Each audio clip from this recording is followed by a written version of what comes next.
Where's he at? Where's he at? Pull off! We gotta pull off! I got him in my sights. All right, we're locked on. Firing in 3, 2, 1. We got him!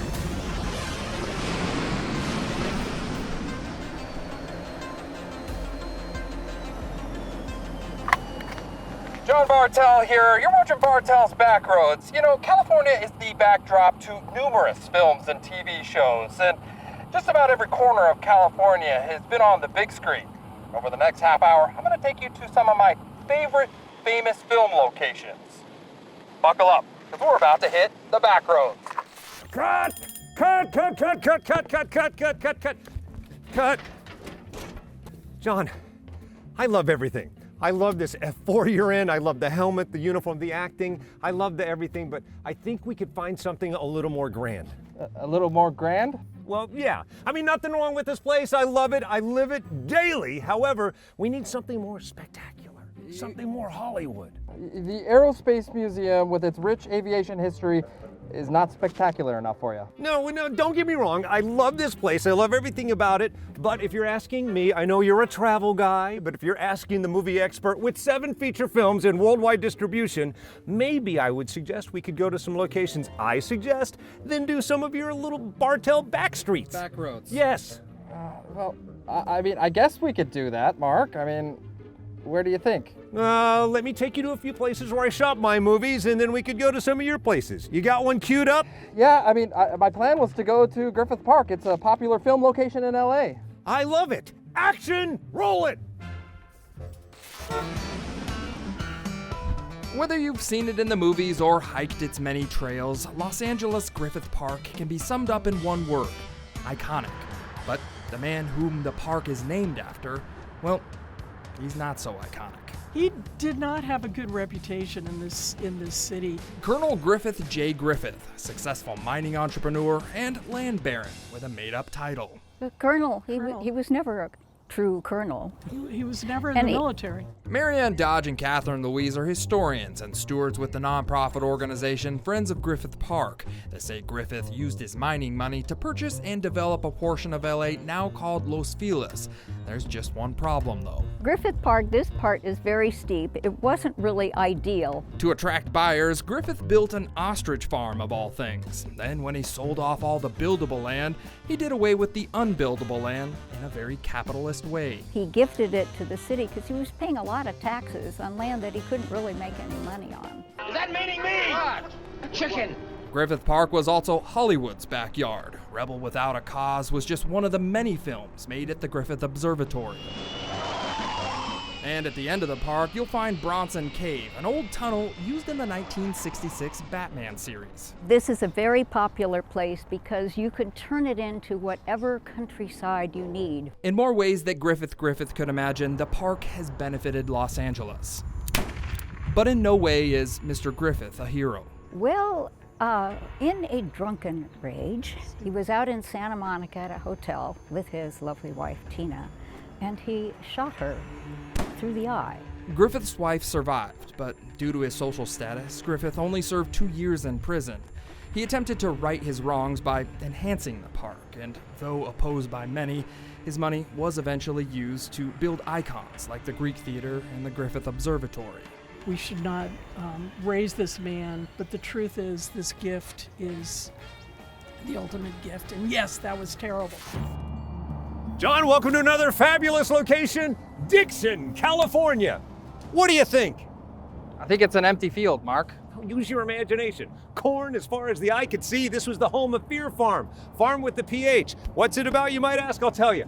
4 students get suckered into a corn maze owned by a deranged family that just wants to harvest their skin because they have perfect DNA to make lotion.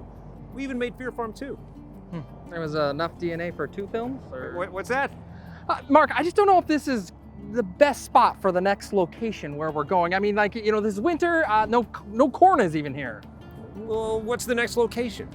You're gonna love this one. It's called the Trona Pinnacles. It's this dusty little film set out in the middle of nowhere, and they actually filmed Star Trek there. Have you seen it? I'm a Star Wars fan. Show me the Wookiee. Hey, let me show you another place. Okay. Well, you mind if we play the video first really quick? All right, play the video. At the bottom of the Surlis Valley in San Bernardino County sits the lonely mining town of Trona. A little less than 1,600 people live and work in this sun-beaten community, but you wouldn't know it by the vast emptiness of this place.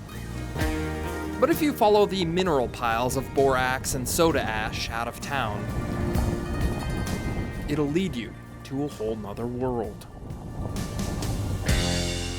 This was definitely what people would think of, like what the moon used to look like before we actually got there. Standing tall above the Surlis Valley floor are the Trona Pinnacles, a towering series of alien-looking rocks. So this is all calcite. Basically everything that we see around here is made of one mineral, and that's calcite. According to geologist Kevin Schreckengost, the lumpy, spiring rock formations are actually not rocks. Here, these pinnacles are made of what we call tufa. Kevin says Surlis Lake was several times larger than Mono Lake before all of its water evaporated around 12,000 years ago. And that's why the tufas here are much larger. The tallest of the pinnacles that we have here is about 30 meters, so that's roughly like 90 feet.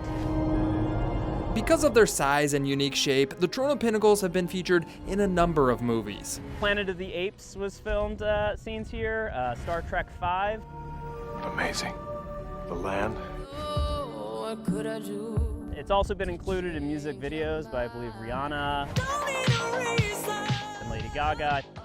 Before Hollywood discovered the Trona Pinnacles, the Surlis family found them in the late 1800s. They were trying to mine for borax and other minerals, and they didn't quite understand what they had underneath them for a while.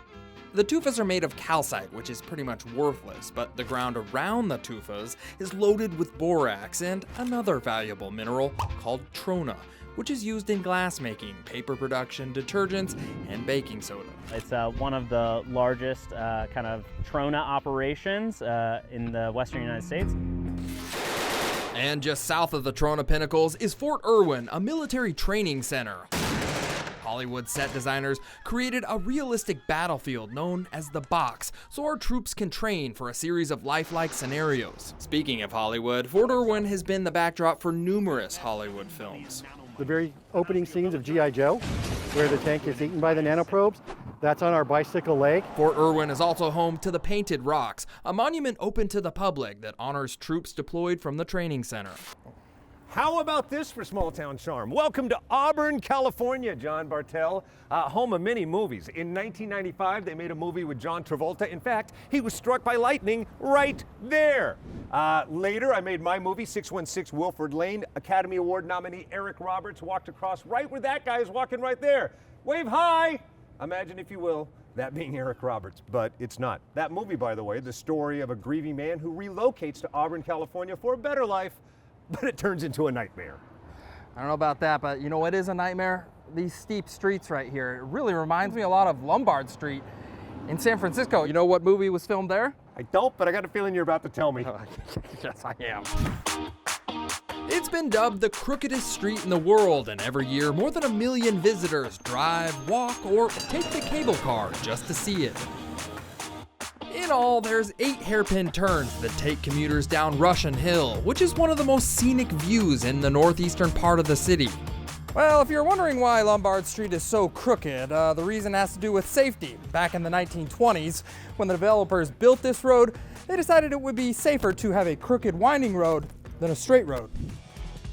Russian Hill has a steep grade of about 27%, and in the 1920s, most cars were not powerful enough to climb the hill. The solution, though, was windy switchbacks, which reduced the grade to a drivable 16 degrees. Lombard Street didn't gain popularity with tourists until about the 1960s, after it started showing up on postcards like this. The curved road even made an appearance in the 1969 film Love Bug, but as you can see, Kirby the Love Bug is taking those corners pretty fast. Mark, where are we going? We're going to Ione. Ione is back that way. We're not taking one of your fancy back roads. I'm going my way. At least you got it right this time. More famous film locations when Bartell's Backroads returns.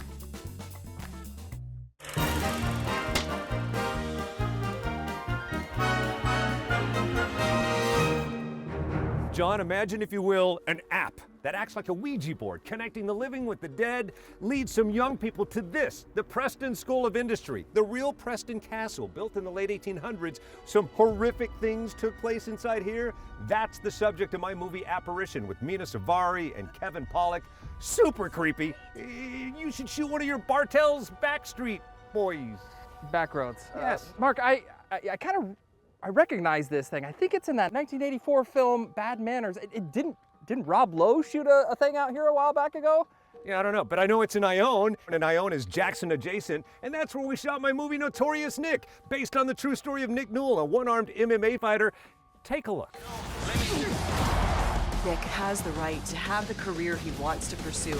Okay. Hey, Mark, we got to stay on track here. I mean, this is great and all, nice. I love the castle thing. It's just a little too eerie, I think. It's nothing like the next film location, the Hearst Castle. You ever heard of it? It's grand, beautiful. You know who shot there? Who? Lady Gaga. Lady Gaga? I'm a little monster. That's what she calls her. Leave it to Grammy Award-winning musician Lady Gaga to choreograph a music video inside a Roman bath and Mediterranean-style mansion. The only thing is, Gaga and her dancers didn't have to go to Europe for filming. You come here and you're a guest, and it's a treasure to the people of California and really a lighthouse and beacon for people all over the world. This California treasure is Hearst Castle in San Simeon. In just about every corner of this 68,500 square foot mansion, there's some ornate or historic artifact that'll catch your eye. One of our golden girls. This is a Mediterranean revival style. These are from a church in Spain. Just before it was gifted to California State Parks, Hearst Castle was the vacation home of the late William Randolph Hearst, media tycoon and founder of Hearst Communications Incorporated. He became a media mogul. He affects everything we do still today in the media. William was the son of wealthy mine owner and land baron George Hearst, who procured more than 250,000 acres of prime ranching land along the Central Coast. William grew up camping on the land, and when he made his own fortune, he enlisted the help of architect Julia Morgan to build the castle. First licensed female architect in California, and she created wonders for him. She could take his imagination and bring it to life. With Julia Morgan's help, the Grand Castle was built with 38 bedrooms, 42 bathrooms, 14 sitting rooms, 30 fireplaces, and a massive dining room. And because of the castle's artifacts and architecture, Academy Award-winning film Spartacus filmed scenes at the Hearst Neptune Pool and the Roman Bath. You just look at one panel. It took 28 years. They built for 28 years, and they never finished. Head north on the Central Coast and you'll find some killer film locations in Big Sur. Sharon Stone and Michael Douglas played mind games up and down Highway 1 in the murder mystery Basic Instinct. You may also recognize this flying RV from the 1975 Disney film Escape to Witch Mountain. Many of the chase scenes were filmed in Monterey County along Big Sur and Pebble Beach.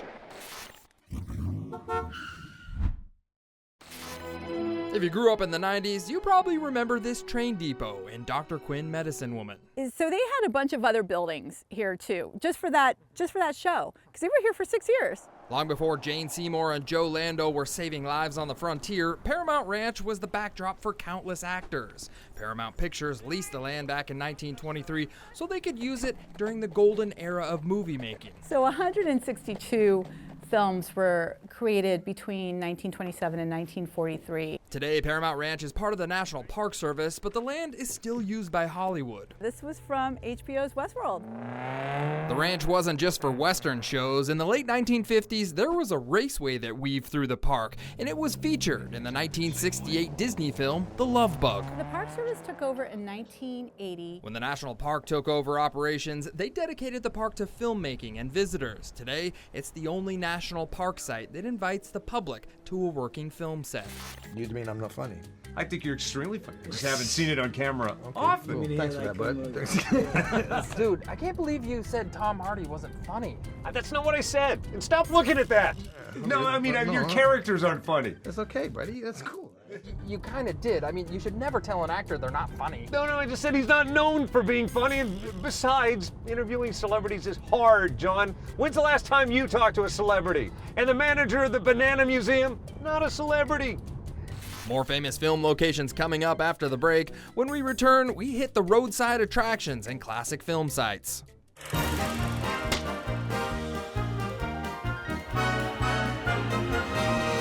How about this for great cinematic locations for this very special edition of Bartell's Backstreet? Backroads? Yes, sir. This is the Golden One Center, the home of our movie, Ballbusters, starring Jerry O'Connell. Isn't he the kid from Stand By Me? Yes, he is, and also Ballbuster, a movie I co-wrote with my producing partner. It's about an entitled basketball star that gets suspended. Speaking of suspended, Jerry O'Connell was hung 100 feet off the basketball court in our movie, Ballbuster. I don't know, Mark. I mean, I just haven't shot any stories involving basketball at all. I really don't think this is the right place, but you know, this kind of reminds me of a story I did out in the little town of Randsburg. They are the oldest soda fountain in America, and guess what? You know what? Channing Tatum shot his film Dog out there. Is that the one with the strippers? No, that's Magic Mike. Anyway, I want to see it. Yes. Well, hey, let's show it up on the jumbo screen. Roll it. This is the same recipe that's been used as far as I can think back. Gold put Randsburg on the map, but soda kept it from turning into a complete ghost town. Oldest continuously running soda fountain in the nation. Really? It literally has been continuously running since 1904. Although soda was first served up in 1904, the general store has been continually operating since 1896, and Brad Myers is one of the many different owners who have been taught how to make the handmade soda syrup, including the closely guarded sarsaparilla recipe. I can't tell you, or I'm gonna have to kill you. So who wants to try it? Never had a sarsaparilla before? Well, neither had my photographer, Rachel Kim. It's really good. I'm more of a cherry Coke kind of guy myself, but as Brad was making one up for me, he admitted that he doesn't follow the original Coke recipe. Back in the day, you had to be a pharmacist to make sodas. Coke had cocaine in it, and all the other sodas had all different types of drugs in it. There's no drugs in the soda today, and if you come during the week, there's generally no wait to get one. Not a lot of traffic in town. Not a lot of traffic. We sometimes set a table and chairs here on the yellow line, and we offer breakfast in Randsburg for two. Walk down Butte Street and you'll find that Randsburg really hasn't changed much, and that's the way locals like it. Certain houses in town that are very modern inside, but the outside of the buildings still look like rundown old shacks. Hollywood also likes the old look of Randsburg. It's been the location of numerous movies, including Chopper Chicks in Zombie Town, starring the young Billy Bob Thornton. Hey, no! You're just a demon. You're just a demon. And the more recent film made was Dog, starring Channing Tatum, who actually ordered a soda and a burger from the general store. 2 double cheeseburgers. 2 double cheeseburgers. Yeah. Go ahead, pull over. California roadside attractions make many appearances in the movie, and one of the most recognizable roadside attractions is the Cabazon dinosaurs. From Interstate 10 in Riverside County, the 2 concrete beasts dominate the skyline. But if you pull off the freeway, you'll find a whole park of Jurassic creatures. How many kids run out of here screaming? So many. Too many to count. Denny and Mr. Rex, as they're known, are obviously the main attraction, but below their feet is an ever-expanding display of smaller dinosaurs. On our sign it says over 50. I believe that we've gotten a few more since then, so it's around. They've multiplied. Yes. Life will find a way. Exactly. The Cabazon dinosaurs are the brainchild of Claude Bell, a former amusement park statue designer with a lifelong dream of building something massive. We're entering the throat. Claude started the construction on Denny in the 1960s, and it took him 11 years to complete. What is this thing made of? Concrete and rebar from the freeway. They were very resourceful. To cut costs, Mr. Bell used salvage material from the nearby construction of Interstate 10. But all said and done, the 150-foot-long dino cost him $300,000. The world's biggest dinosaurs, that ain't no lie.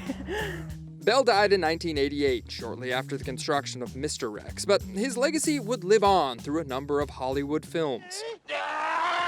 So it's where Pee Wee Herman sat in Pee Wee Herman's Big Adventure. If there was ever a California roadside attraction, this is it right here. Even California travel host Hugh Hauser stopped by.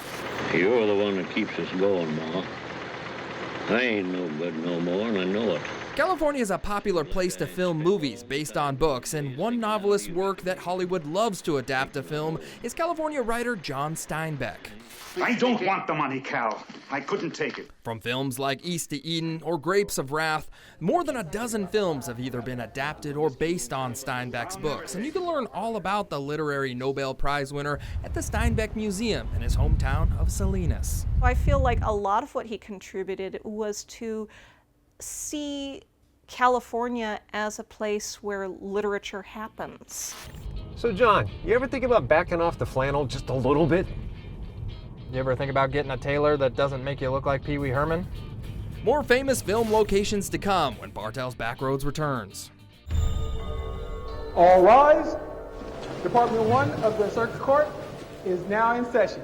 John, I saved the best for last, the Sacramento County Main Jail. Upstairs, a jail cell and a courtroom where the Golden State Killer was first detained and processed. And it's the setting of my new movie, Amy's F-It List. There's a young lady named Amy who falls from grace and finds out that she only has days to live, so she's going down swinging and ends up in that courtroom upstairs. And by the way, the judge, played by the bailiff from Judge Judy, Petrie Hawkins Bird. You know what, Mark? F it. What? Let's do the final segment of the show right here. Yes, sir. It's actually kind of fitting because we're going to be talking about some lesser known films that were shot right here in Sacramento County. Let's go. I couldn't help noticing you pretty young girls all lined up here. Number 1, Gas Pump Girls. This horribly sexist comedy was shot in 1979 off Marysville Boulevard and tells the story of how a group of scantily dressed girls fix up a gas station and attract customers away from the competition. You do exactly what I say, you make $1,000. Number 2, Diggstown. This 1992 drama comedy was filmed in parts of Old Sacramento and Roseville and follows a con man and a fighter trying to win big in a boxing match. I'm on the run, honey. I need to know where you stand. And number 3, Wisdom. In this 1992 heist film, young Emilio Estevez and Demi Moore embark on a cross-country bank robbing spree and give the money to farmers. A good portion of this film was shot all throughout the Sacramento Valley. Well, if you like those stories, there's plenty more where that came from. Just head over to abc10.com/backroads and check out the more than 400 videos on our playlist. This guy's Mark S. Allen. Yeah, jump on Facebook, follow me, Mark S. Allen Show. We'll talk about movies, stuff like that, or just watch ABC 10 in the mornings. I'm John Bartell. Hope to see you on the Backroads. Close enough. Get out.